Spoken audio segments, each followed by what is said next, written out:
Hey, listen!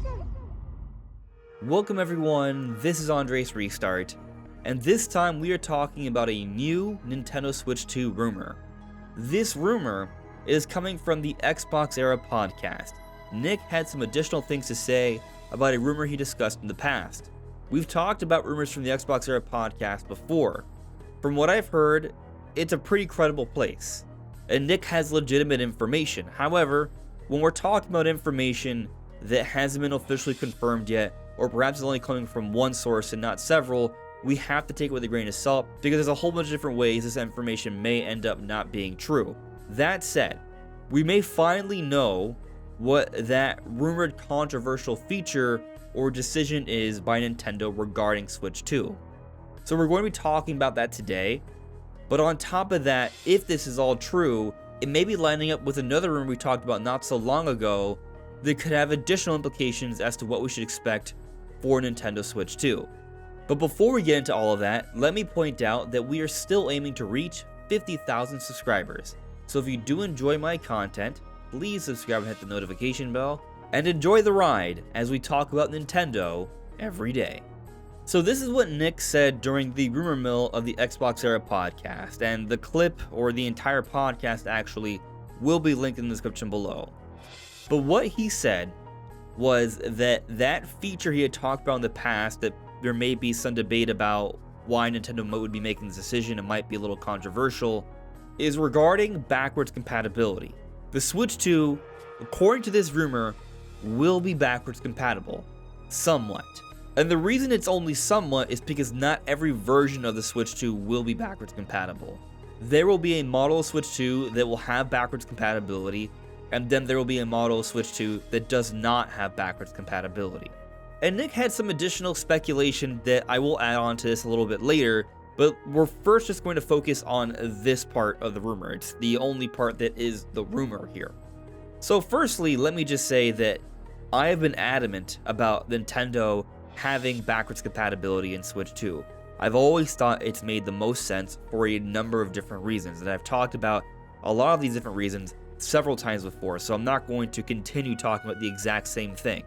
But yes, I think backwards compatibility makes sense. However, when there's only a certain level of backwards compatibility, I'm definitely scratching my head somewhat, because I would think that Nintendo would want as much backwards compatibility as possible. Of course, I think you can make the argument that options usually are not a bad thing. And I guess one of the things that I find odd about this is just because I think it would be weird for Pokemon Company to position their Pokemon games to still be releasing on Switch 1, but them also knowing that a lot of people who have Switch 2 are going to want to play those games as well. This is typically how the Pokemon games go, the mainline Pokemon games. They don't jump onto the next platform until a couple years once that install base has gone large enough where they feel comfortable of just selling Pokemon games on the new platform. But still, those who buy the new platform before Pokemon Company is ready tend to play the Pokemon games on the new platform. But that's only possible if there's backwards compatibility. So it's good to hear from this rumor that there will be backwards compatibility, so something like that will still be the case. However, if there's going to be two different versions and Nintendo's splitting that base of those who can play games through backwards compatibility and those who can't, it does feel a little odd to me. But I'll also say, we've gone something like the Switch Lite. It's a Switch that can't switch. It doesn't have Joy-Cons. It can't play every single game. I would say that if Nintendo does follow through with this plan, which again may change by the time the system actually releases, maybe it's just something they considered and ultimately won't actually come to market with, but if they did this, it would feel a little bit like Switch Lite, where you have another version of the Switch 2, but it's lacking some core key features.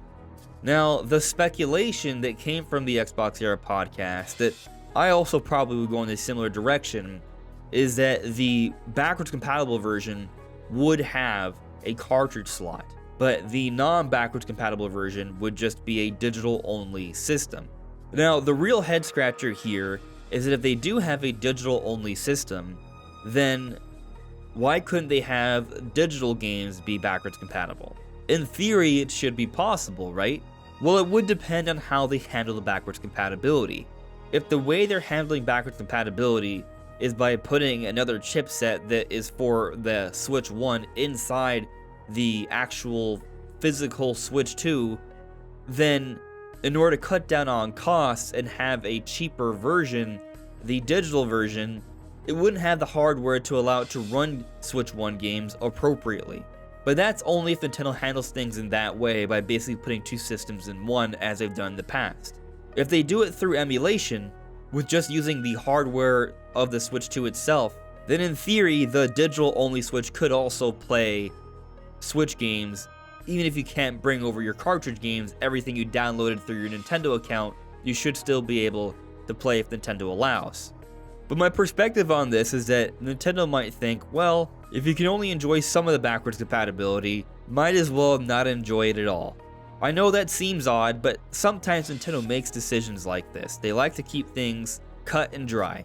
So I could see a scenario, if this rumor proves to be true, where there will be a Switch that does take cartridges. You can still play physical games for Switch 1 and Switch 2. It will be backwards compatible. But the digital-only version will totally lack backwards compatibility. You will not be able to put Switch 2 cartridges in there. Everything you play on that system, you'll have to download from the eShop. But it probably will also be cheaper. And for those that don't care for backwards compatibility or physical cartridges, then it would be a good fit. And while I'm sure a lot of people wouldn't be happy with this decision, as long as Nintendo's clear about the marketing and people know full well going in that you won't be able to put in any cartridges, that it won't be backwards compatible in any way, then I think it'll work out. But I will say, I know a lot of people who have gotten a Switch Lite over the years, and they tend to kind of regret their decision because it never can dock, ever. It just doesn't have that ability.